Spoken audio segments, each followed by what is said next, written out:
Hacemos entrar a los dos alumnos que están en sala de espera, compartimos pantalla. Hoy vamos a hacer una clase corta, si después se van a estudiar.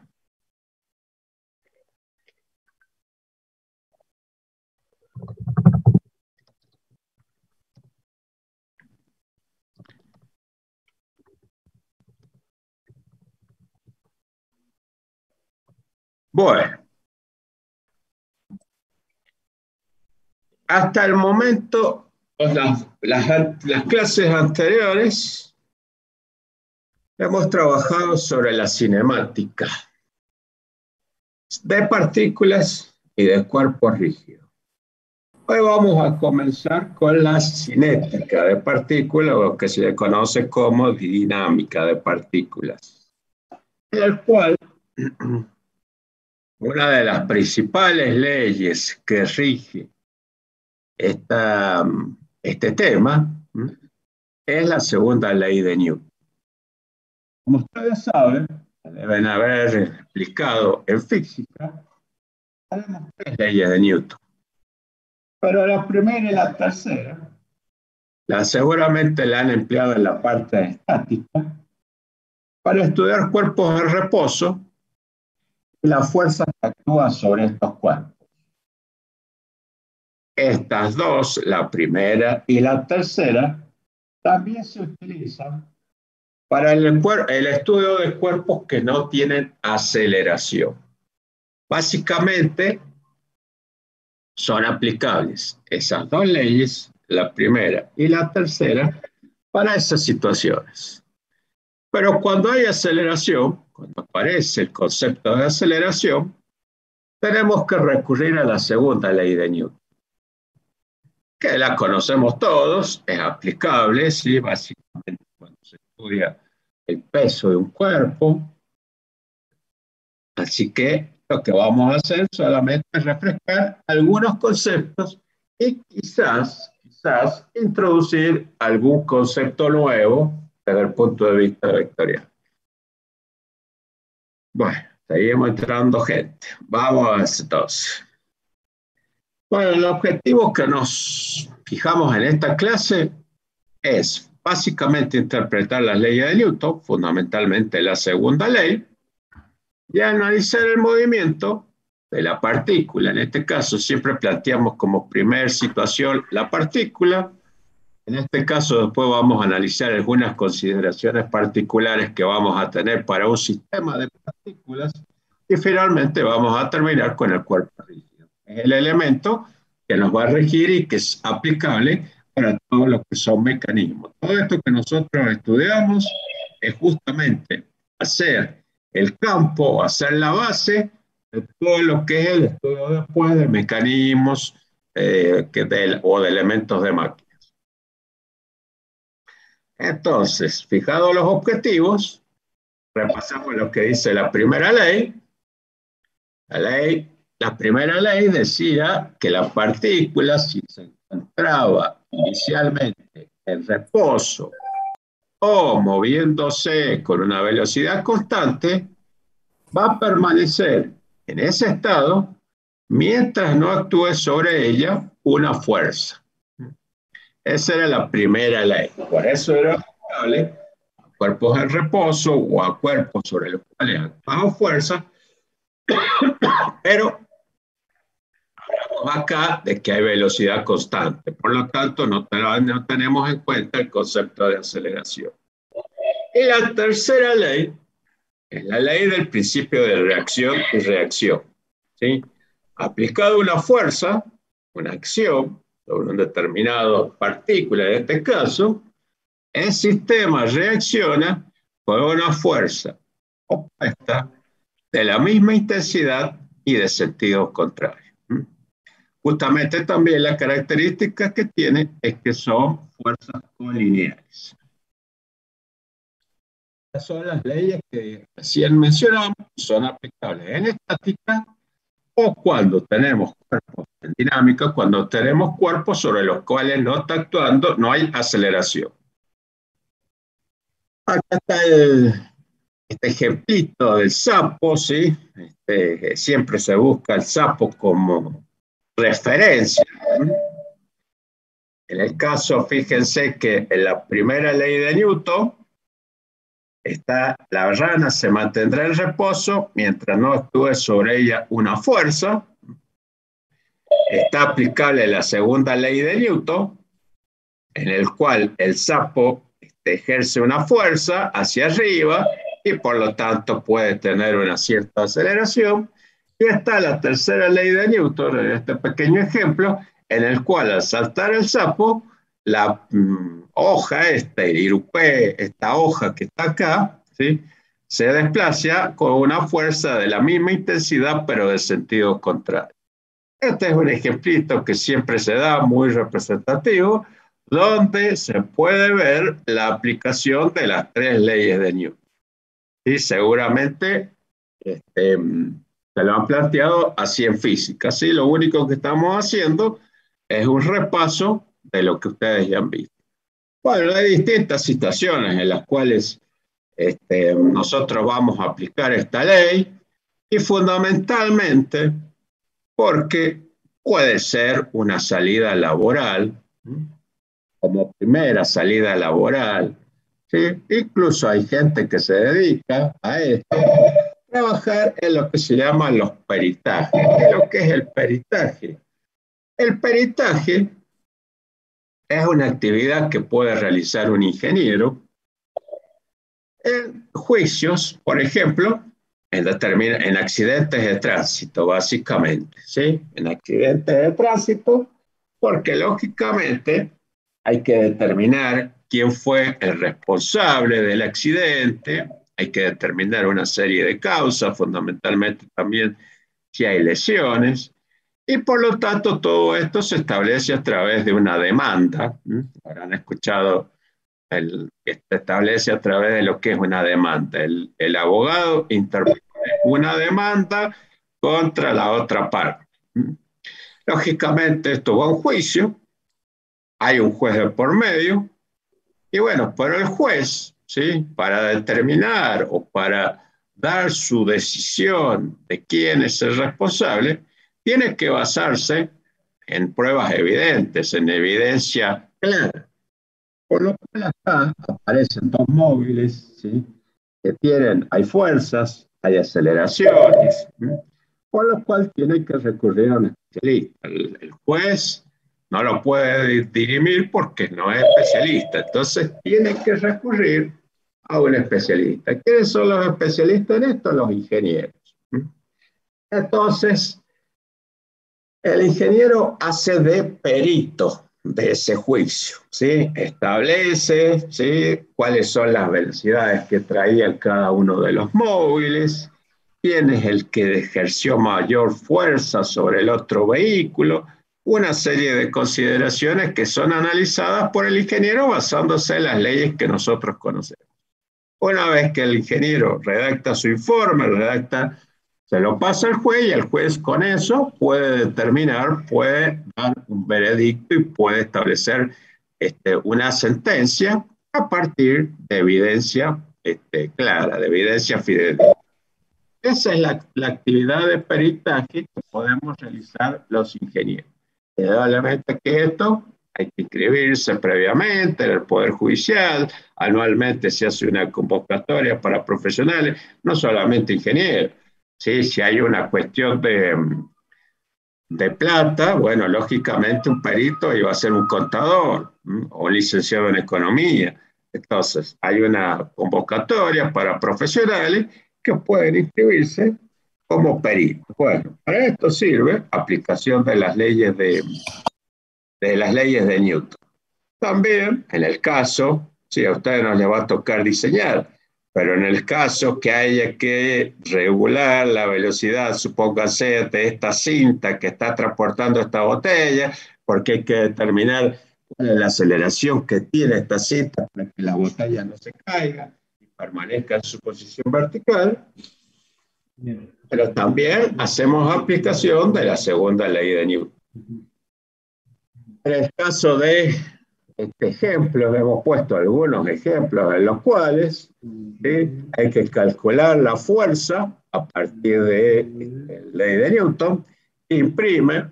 Esto es un portaaviones, el avión acá no tiene suficiente pista como para adquirir velocidad y decolar, entonces la dificultad es la que empuja y es la que hace que alcance la velocidad. Esa determinación de esa fuerza la tiene que hacer aplicación de la ley de Newton. Bueno, entonces, habiendo repasado lo que era la primera ley y la tercera ley, nos vamos a basar o a enfocar básicamente en la segunda ley de Newton, que, para repasarle, decía que si sobre una partícula existe una fuerza exterior, ella se acelerará en la dirección y sentido de la fuerza, que es lo que está indicado acá. Y el módulo de la aceleración será directamente proporcional a la fuerza e inversamente proporcional a la masa de la partícula.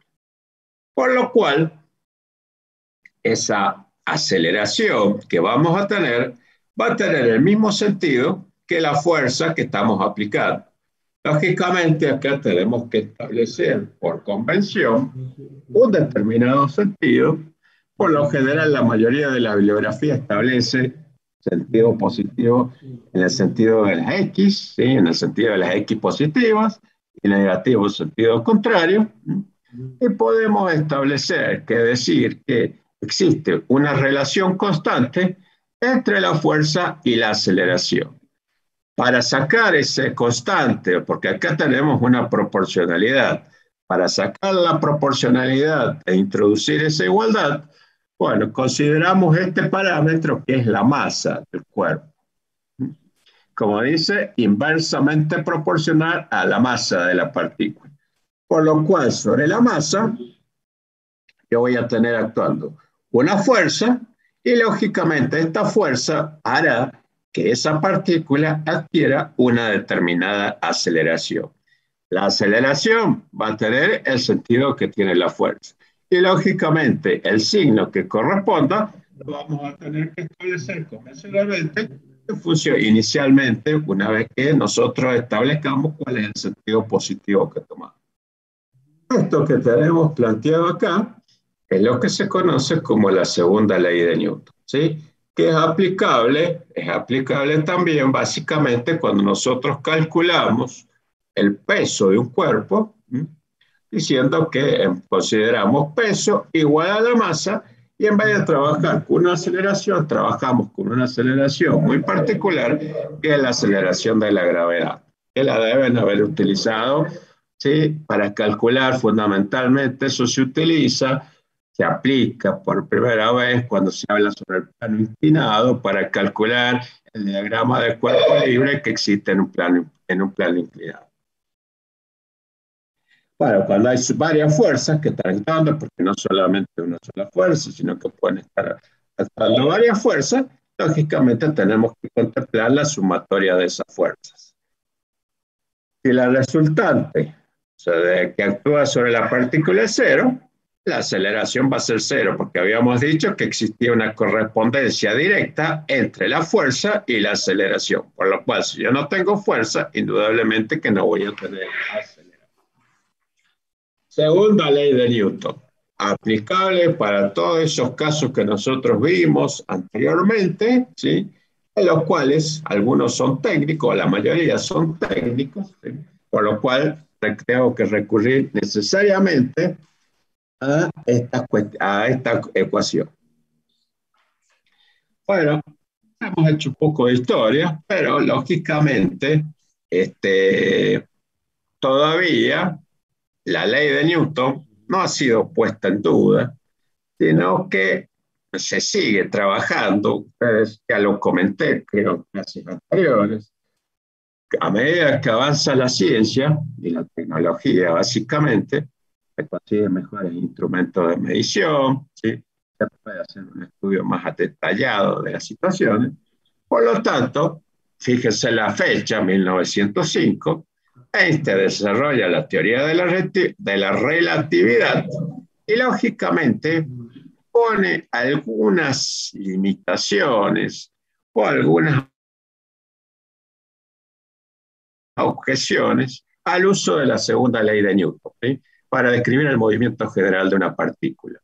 Estas formulaciones, algunas están comprobadas, otras se sigue estudiando sobre eso. Acá está la cuestión de la partícula de Dios, ese tubo que entre varios países armados y que están estudiando para determinar velocidades de la luz y todo eso. Bueno, se sigue trabajando sobre eso. Por el momento, la segunda ley de Newton perfectamente válida, no ha sido objetada, tiene algunas limitaciones, como dice ahí, esta pone algunas limitaciones y algunas objeciones a lo estudiado por Newton, pero por el momento todavía la ciencia y todo lo que es el estudio de las fuerzas y de las aceleraciones hace uso de la segunda ley de Newton. Quizá más adelante, cuando ustedes se reciban, posiblemente haya avanzado un poco más y quizás esas objeciones se comprueben fehacientemente. Justamente son objeciones porque no han sido comprobadas fehacientemente. Entonces, quizás alguna se pueda alterar alguna cuestión. Pero por el momento, sí, solamente es un comentario, es una cuestión que se está estudiando, que apareció con la formulación de la teoría de la relatividad de Einstein, pero por el momento es nada más como para información general. Nosotros vamos a hacer uso de la segunda ley de Newton porque es lo que establece todo lo que es la ciencia en la actualidad. Bueno, conjuntamente, en función de todo esto que estamos viendo, aparece un parámetro que es el que se denomina la cantidad de movimiento de una partícula. Y justamente partimos de la segunda ley de Newton. Nosotros habíamos dicho que como tenemos varias fuerzas, hablamos de una sumatoria, y la aceleración sabemos que es la razón de cambio de la velocidad con respecto al tiempo, o la derivada de la velocidad con respecto al tiempo. Como la masa es constante, podemos plantear o podemos escribir esta ecuación de la siguiente manera, y este término que nos queda dentro del paréntesis, ¿sí?, que es un vector, es lo que se denomina cantidad de movimiento lineal, ¿sí?, porque vamos a hablar de una cantidad de movimiento angular, o directamente se le dice cantidad de movimiento de la partícula. Al producto m, masa por velocidad, se lo define como la cantidad de movimiento de la partícula. La bibliografía que utilizamos, tanto Bree-Johnston como Hibeler, la denomina con la letra L mayúscula. Vamos a hacer esa simbología. Por lo general, no sé por qué le ponen L, porque generalmente los textos utilizan la L para lo que es el trabajo. ¿Y por qué utilizan la L? Porque viene de laborum, y laborum es trabajo. Entonces, pero bueno, acá estos dos textos utilizan la letra L mayúscula para definir la cantidad de movimiento lineal, ¿sí? Ese es un vector aplicado sobre la partícula que tiene la misma dirección que la velocidad correspondiente, ¿sí? Tiene la misma dirección y es paralelo a la velocidad correspondiente.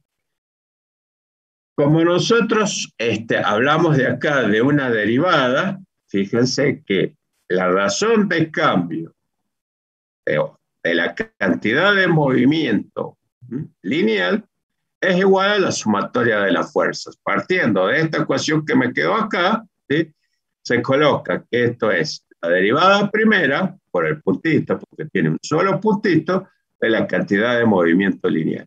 Y eso es igual a la sumatoria de las fuerzas. Lo que nos va a interesar, básicamente para aplicar después, cuando hagamos la ejercitación, cuando hagamos lo práctico, básicamente nos va a interesar este concepto, ¿sí?, diciendo que la suma de las fuerzas que están actuando sobre la partícula es igual a la razón de cambio de la cantidad de movimiento con respecto al tiempo. En definitiva, estamos definiendo esta ecuación que tenemos.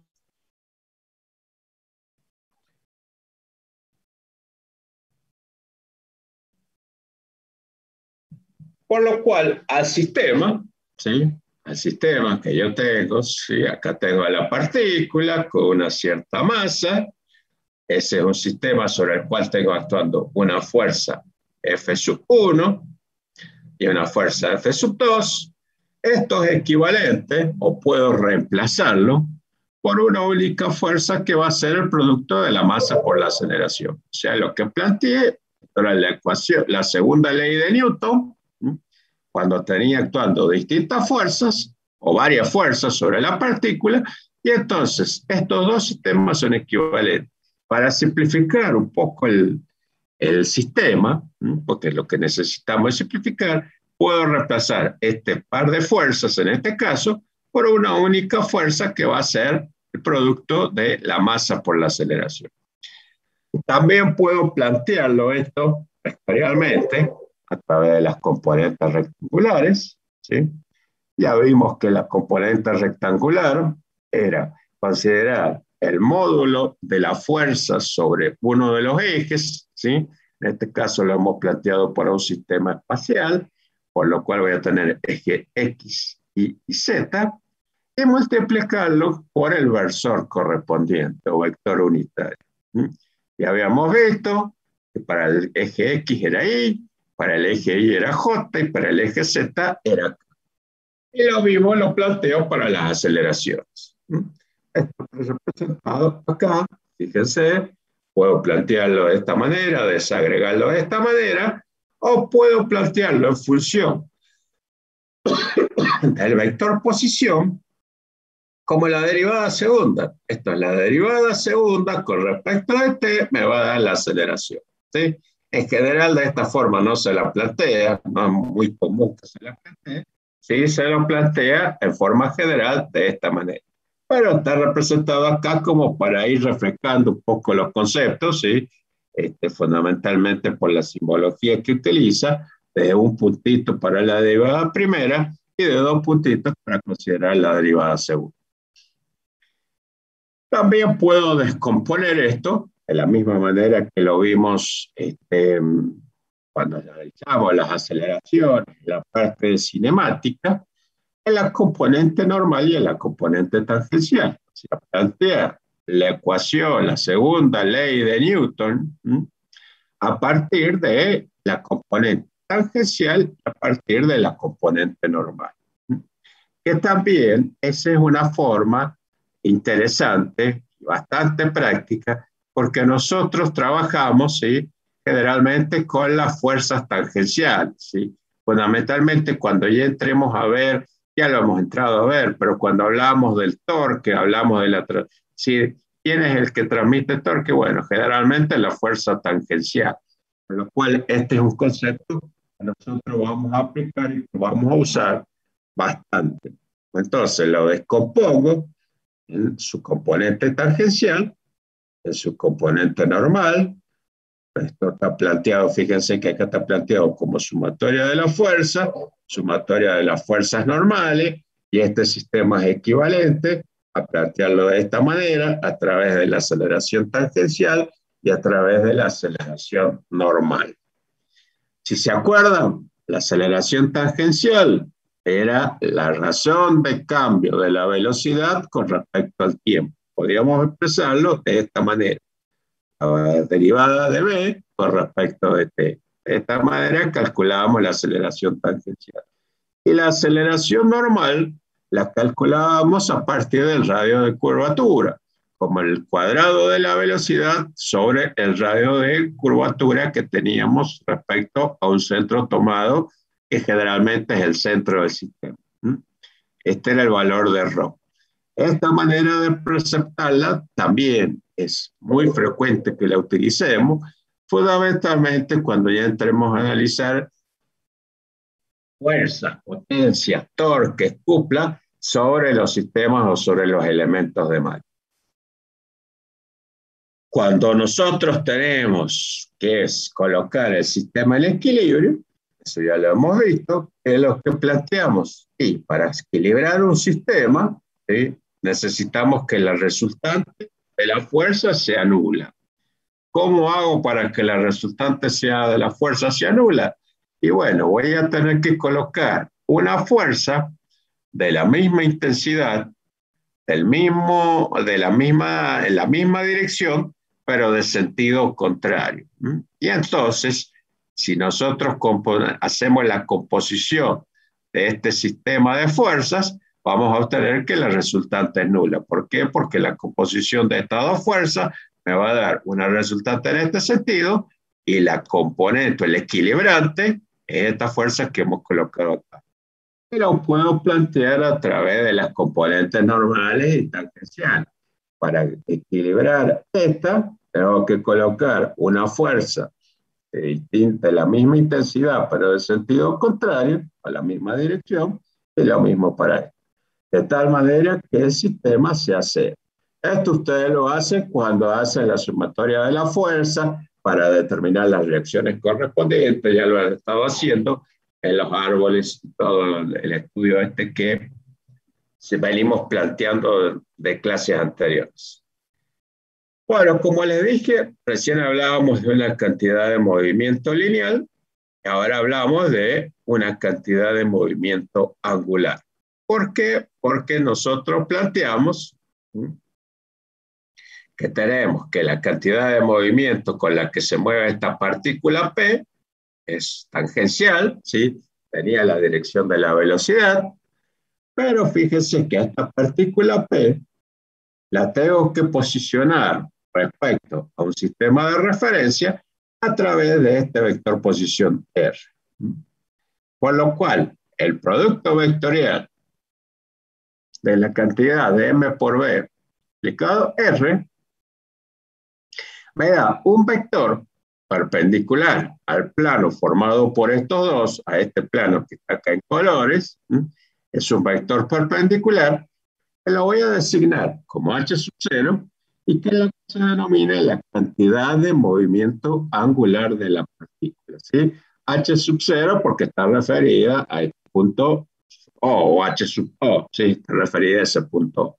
En definitiva, utilizamos la letra H para designar la cantidad de movimiento angular de la partícula, producto de la cantidad de movimiento lineal multiplicado por el vector posición correspondiente. Y eso lo quiero plantear en forma escalar. Bueno, indudablemente que acá tengo un ángulo phi, por lo cual vamos a tener el producto de M por B por R, pero tenemos que considerar el ángulo que forman los dos vectores correspondientes.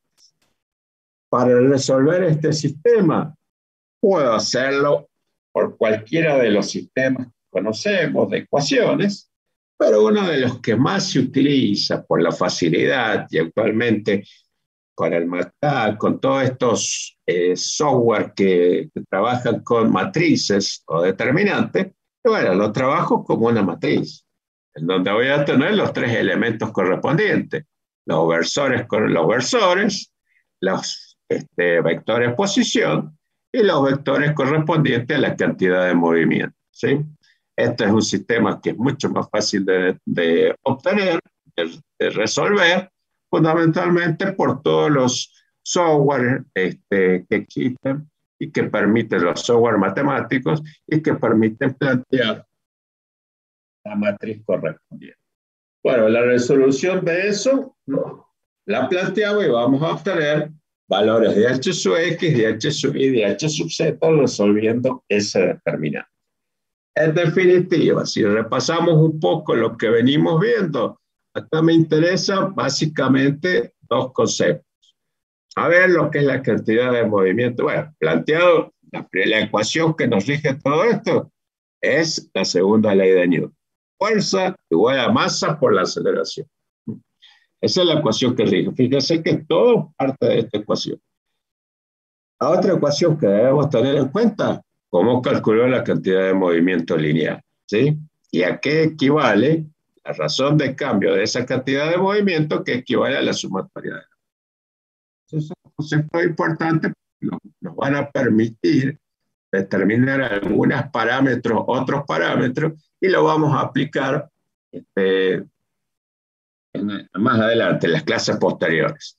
Y bueno, y el otro concepto importante a tener en cuenta es la cantidad de movimiento angular de la partícula, que resulta del producto de m por b multiplicado por r.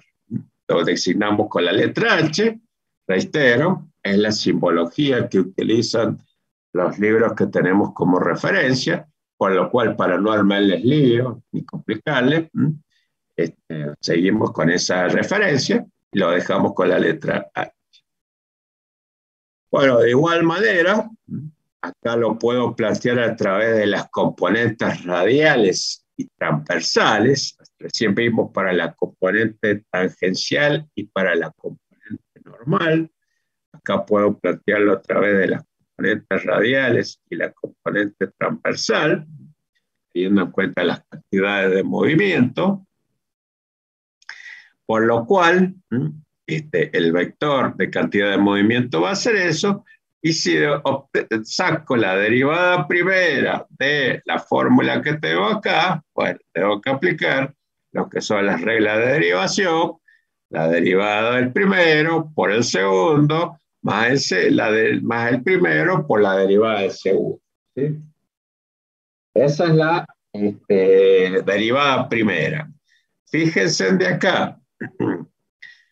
La derivada de R con respecto de T es la velocidad, ¿sí? Multiplicado por M por B. Estos dos tienen la misma dirección, por lo tanto este producto vectorial es nulo, ¿sí? Esto se anula. Mientras que me queda acá la derivada de B con respecto de T es la aceleración.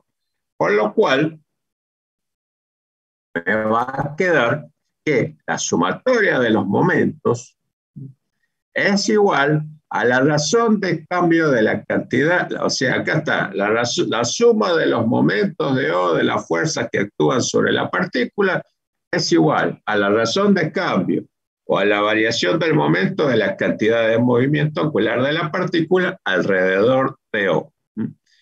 Esto también es una ecuación que hay que tener en cuenta, ¿sí? Porque también esta ecuación la vamos a utilizar, o esta consideración, ¿sí? Cuando trabajemos con distintas fuerzas, ¿sí? Cuando calculamos el momento de la fuerza, cuando aplicamos Variñón para distintas situaciones. Entonces, esta es otra ecuación que hay que tener en cuenta, ¿sí? Así como habíamos visto que la razón de cambio de la cantidad de movimiento lineal era igual a la sumatoria de las fuerzas, en este caso podemos decir que la razón de cambio de la cantidad de movimiento angular es igual a la sumatoria de los momentos de la fuerza que están actuando sobre la partícula. Bueno, acá están las componentes radial y transversal, ¿sí? Planteada a través de segunda ley de Newton. Siempre, generalmente nosotros cuando pedimos este tema les pedimos que nos establezcan estos diagramas correspondientes, ¿sí? La suma y después que lo desagreguen. No hace falta que se acuerden estas expresiones, porque esto, si ustedes lo revisaron cuando vimos para velocidades, cuando lo vimos en la unidad anterior, era un desarrollo bastante largo. Era sencillo el desarrollo, pero como lo planteamos siempre, esto es un curso de mecánica donde nos interesa básicamente el estudio vectorial, el estudio cinemático o el estudio dinámico correspondiente. Las ecuaciones son importantes, las aplicamos para los ejercicios, pero los desarrollos no necesariamente los tenemos, nosotros no podemos dedicar tiempo para interpretar un desarrollo matemático. ¿Sí? Vamos a la aplicación de la expresión de la ecuación correspondiente. El desarrollo de esto era largo, no era complejo, pero era largo. Entonces, mírenlo ustedes, lo repasan, ¿sí? La fuerza radial era el producto de la fuerza transversal era esto, así que repásenlo, eso está en la unidad anterior, una o dos clases antes de esta clase. movimiento bajo una fuerza central. Ahí estamos, la fuerza central es una fuerza que está actuando sobre la partícula, pero fíjense la característica que tiene esa fuerza. Esa fuerza está dirigida hacia el centro de nuestro sistema. Por lo cual, no hay, está colineal o está pasante por ese punto, por lo cual esa fuerza no genera momento. ¿Sí? El momento de la fuerza, supónganse, imaginemos que habla de sumatoria, porque seguramente está considerando esta fuerza como la resultante de un conjunto de fuerzas, pasa por el punto O, por lo cual no hay momento, y por lo tanto la sumatoria de los momentos con respecto a O es igual a cero.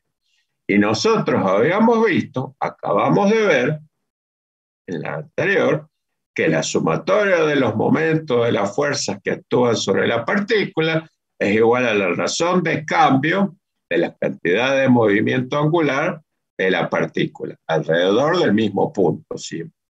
Entonces, lógicamente, esa razón de cambio va a ser también nula, ¿sí? Y lo que implica que si la derivada primera de este parámetro es nula, quiere decir que el parámetro es un valor constante. Entonces, la cantidad de movimiento angular de una partícula que se mueve bajo esta fuerza que se llama fuerza central porque pasa por el punto central, ¿sí? Es constante en magnitud como en dirección. Esta también es una característica importante porque cuando nosotros estudiamos los sistemas mecánicos podemos simplificar nuestro estudio dinámico teniendo en cuenta esta consideración, teniendo en cuenta una fuerza central y por lo tanto vamos a tener en cuenta estas consideraciones que acabamos de hacer con la cantidad de movimiento angular. Estas son particularidades del sistema que nosotros podemos aplicar en determinadas situaciones para poder simplificar ese sistema mecánico. Eso tiene la razón de considerar esa fuerza. Bien, los dos libros que utilizamos como libros de cabecera son los que venimos recomendando del primer día de clase, por lo cual toda la bibliografía y todo esto está en base a esa cuestión. ¿Sí? Ha sacado de los dos textos las consideraciones principales.